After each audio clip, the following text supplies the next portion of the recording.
মণিশঙ্করবাবু, সন্দেশখালীতে আজকে জাতীয় মহিলা কমিশনের চেয়ারপারসন গিয়েছিলেন, যা দেখেছেন শুনেছেন এবং তারপরে আরও একবার ভরা সংবাদ মাধ্যমের সামনে শুধু আমরা ছিলাম এমনটা নয়, সারা রাজ্যের যত মিডিয়া আছে প্রায় সবাই ছিল, তাদের সামনে আবার নির্যাতিতারা যখন সন্দেশখালী থানাতে অভিযোগ জানাতে যাচ্ছেন। এতদিন ধরে প্রশ্ন ছিল অভিযোগ কই, এবার যখন অভিযোগ আসছে, অভিযোগ জানাতে যাচ্ছেন, তখন পুলিশ বলছে থানায় ঢুকতে দেবো না। শেষমেশ জাতীয় মহিলা কমিশনের চেয়ারপারসন ছিলেন বলে বোধহয় তারা ঢুকতে পারলেন। বিচার পাবেন কি?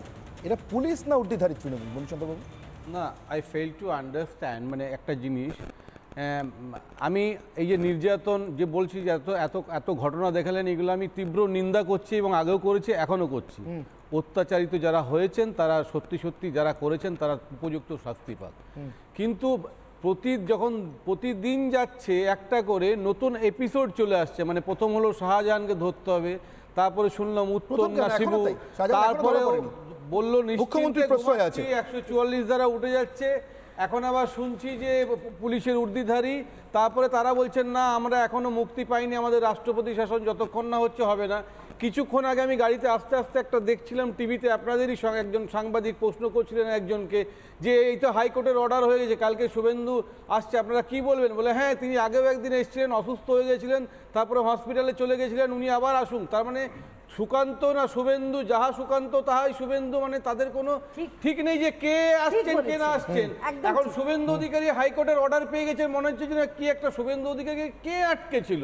হাইকোর্ট কি বলেছে বাস নিয়ে ঢুকিয়ে চলে যান, বাসে করে যান? আমি যদি একটা পার্সোনালি হাইকোর্টে কাল বলে আমি ঢুকতে চাই, আমাকে হাইকোর্টে অর্ডার দেবে। তোনাকে তো একজনকে তো ঢুকতে দিচ্ছিলই, আমি টিভিতে দেখেছি, উনি যাচ্ছিলেন বাস নিয়ে, সেই অর্ডারটা নিশ্চয়ই পায়নি। ফলে আলোচনাটা যেটা আমার, যতদিন দারিদ্রতা থাকবে, আনএমপ্লয়মেন্ট থাকবে, প্রাইস রাইজ হাইক থাকবে, ততদিন এই ধরনের প্রবলেমগুলো এক একটা ফর্মে সন্দেশখালীতে ধর্ষণ থাকবে। ফলে সেইটা কে করবে? সেইটা যতক্ষণ পর্যন্ত দেবাশিস বাবু ভেহেমেন্টলি অপোজ করছেন। আমি কি আসবো আপনার কাছে? আপনি যখন মনে এক মিনিট দেবাশিস বাবু, এটা তুমি প্রত্যেকটা অর্থনীতির সূচক দিয়ে বলছো যে গোটা দেশে সারা পৃথিবীতে বহু জায়গাতেই এই সূচকগুলো আমাদের যে জায়গা থাকা উচিত নেই, তাহলে সেই জায়গাগুলোতে মহিলারা নির্যাতিত হবে, তাহলে সেই জায়গাগুলোতে মহিলারা রাত্রে বাড়িতে থাকতে পারবে। আমি বলছি না নির্যাতিত হওয়ার নির্যাতন প্রশাসনের কাছে গিয়ে তাদের কথা বলতে পারবে না, মানে এই জায়গাটা বলছি, এই জায়গাটাকে কি করে? প্রথমেই বললাম যে আমি একদম সাপোর্ট করি না, যেটা হয়েছে ভয়াবহ ঘটনা হয়েছে, আমিও সেটাকে নিন্দা করছি এবং আমি বলছি যে দিনের যত নিন্দা যদি করছেন তাহলে এত রকমের জাস্টিফিকেশন তৈরি করছেন। বলছিল উত্তম শিবুকে নিয়ে, আজকে বলছে পুলিশকে নিয়ে। আরে এই পুলিশ বলবে দেবাশিস দা, পুলিশ নিরপেক্ষ কোনোদিনই না, কোনো রাজ্যেই না। আমি তোমার সাথে বহু জায়গায় একমত হয়ে একটা কথা বলছি, তুমিও বাকি অংশে আমার সাথে একমত হবে। এই যে নামগুলো আলাদা আলাদা করে ড্রপ করা হচ্ছে, এই নামগুলোর মধ্যে আসলে কোথাও কোনো ফারাক নেই। এই নামগুলো হচ্ছে সেই অশুভ শক্তি, যে অশুভ শক্তি সন্দেশখালীতে মহিলাদের ওপর জঘন্যভাবে দিনের পর দিন, মাসের পর মাস একটা রাজ্যের ব্যবস্থাপনা থাকার পরও তারা নির্যাতন করেছেন, তারা অশান্তি করেছেন এবং সেই মহিলারা তাদের বাড়িতে থাকতে পারছে না, পুরুষরা গ্রাম ছাড়া। এমনকি একটা ছোট বাচ্চা, তার মা অভিযোগ জানিয়েছে জন্য সে বাচ্চাকে ছুঁড়ে ফেলা হচ্ছে। আমার এখানে রাজনীতি জানবার দরকার নেই, কোন দল, বিরোধী দল, শাসক দল, এটা কেন হবে এবং আমার কেন কোর্টে যেতে হবে? আমার মূল কথা হচ্ছে কেন কোন রাজনৈতিক দলকে কোর্টে যেতে হবে, কেন রাজ্যের এই মানুষগুলোকে কেন তার প্রশ্ন বারবার মণিশঙ্করবাবু কেন আদালত থেকে গিয়ে অনুমতি নিয়ে আসতে হয়? না, সন্দেশখালীতে শাহজাহানদের অনুমতি লাগে না, শুভেন্দু অধিকারী কেন লাগবে? সুজন চক্রবর্তী বা কেন লাগবে? অধীর চৌধুরী বা কেন লাগবে? মণিশঙ্করবাবু, সন্দেশখালীতে আজকে জাতীয় মহিলা কমিশনের চেয়ারপারসন গিয়েছিলেন, যা দেখেছেন শুনেছেন এবং তারপরে আরও একবার ভরা সংবাদ মাধ্যমের সামনে শুধু আমরা ছিলাম এমনটা নয়, সারা রাজ্যের যত মিডিয়া আছে প্রায় সবাই ছিল, তাদের সামনে আবার নির্যাতিতারা যখন সন্দেশখালী থানাতে অভিযোগ জানাতে যাচ্ছেন। এতদিন ধরে প্রশ্ন ছিল অভিযোগ কই, এবার যখন অভিযোগ আসছে, অভিযোগ জানাতে যাচ্ছেন, তখন পুলিশ বলছে থানায় ঢুকতে দেবো না। শেষমেশ জাতীয় মহিলা কমিশনের চেয়ারপারসন ছিলেন বলে বোধহয় তারা ঢুকতে পারলেন। বিচার পাবেন কি? এটা পুলিশ না উর্দিধারী তৃণমূল? মণিশঙ্করবাবু, না, আই ফেল টু আন্ডারস্ট্যান্ড মানে একটা জিনিস, আমি এই যে নির্যাতন যে বলছি যে এত এত এত ঘটনা দেখালেন, এগুলো আমি তীব্র নিন্দা করছি এবং আগেও করেছি, এখনও করছি। অত্যাচারিত যারা হয়েছেন তারা সত্যি সত্যি যারা করেছেন তারা উপযুক্ত শাস্তি পাক।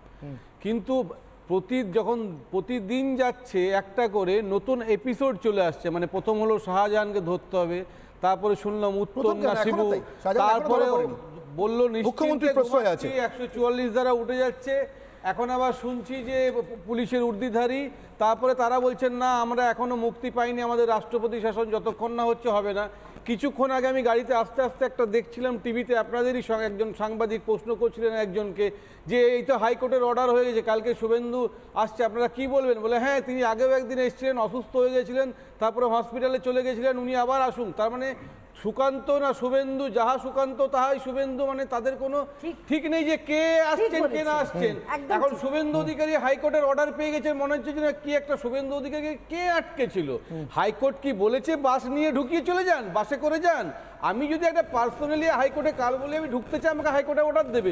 তোনাকে তো একজনকে তো ঢুকতে দিচ্ছিলই, আমি টিভিতে দেখেছি, উনি যাচ্ছিলেন বাস নিয়ে, সেই অর্ডারটা নিশ্চয়ই পাইনি।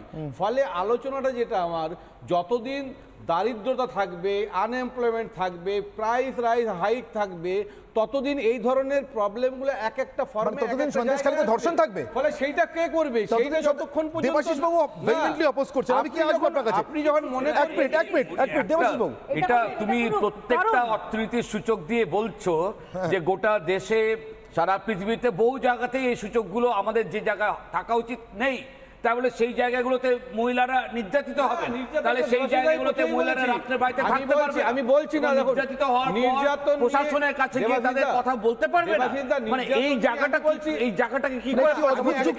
প্রথমেই বললাম যে আমি একদম সাপোর্ট করি না, যেটা হয়েছে ভয়াবহ ঘটনা হয়েছে, আমিও সেটাকে নিন্দা করছি, এবং আমি বলছি যে দিনের যত নিন্দা যদি করছেন তাহলে এত রকমের জাস্টিফিকেশন তৈরি করছেন। বলছিল উত্তম শিবুকে নিয়ে, আজকে বলছে পুলিশকে নিয়ে। আরে এই পুলিশ বলবে দেবাশিস দা, পুলিশ নিরপেক্ষ কোনোদিনই না, কোনো রাজ্যেই না। আমি তোমার সাথে বহু জায়গায় একমত হয়ে একটা কথা বলছি, তুমিও বাকি অংশে আমার সাথে একমত হবে। এই যে নামগুলো আলাদা আলাদা করে ড্রপ করা হচ্ছে, এই নামগুলোর মধ্যে আসলে কোথাও কোনো ফারাক নেই। এই নামগুলো হচ্ছে সেই অশুভ শক্তি, যে অশুভ শক্তি সন্দেশখালীতে মহিলাদের ওপর জঘন্যভাবে দিনের পর দিন, মাসের পর মাস একটা রাজ্যের ব্যবস্থাপনা থাকার পরও তারা নির্যাতন করেছেন, তারা অশান্তি করেছেন, এবং সেই মহিলারা তাদের বাড়িতে থাকতে পারছে না, পুরুষরা গ্রাম ছাড়া। এমনকি একটা ছোট বাচ্চা, তার মা অভিযোগ জানিয়েছে জন্য সেই বাচ্চাকে ছুঁড়ে ফেলা হচ্ছে। আমার এখানে রাজনীতি জানবার দরকার নেই, কোন দল, বিরোধী দল, শাসক দল, এটা কেন হবে এবং আমার কেন কোর্টে যেতে হবে?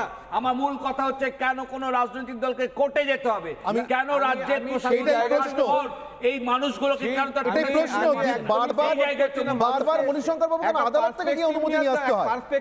না, সন্দেশখালীতে শাহজাহানদের অনুমতি লাগে না, শুভেন্দু অধিকারী কেন লাগবে? সুকান্ত একবারে বলছেন, সুজন চক্রবর্তী বা কেন লাগবে, অধীর চৌধুরী বা কেন লাগবে?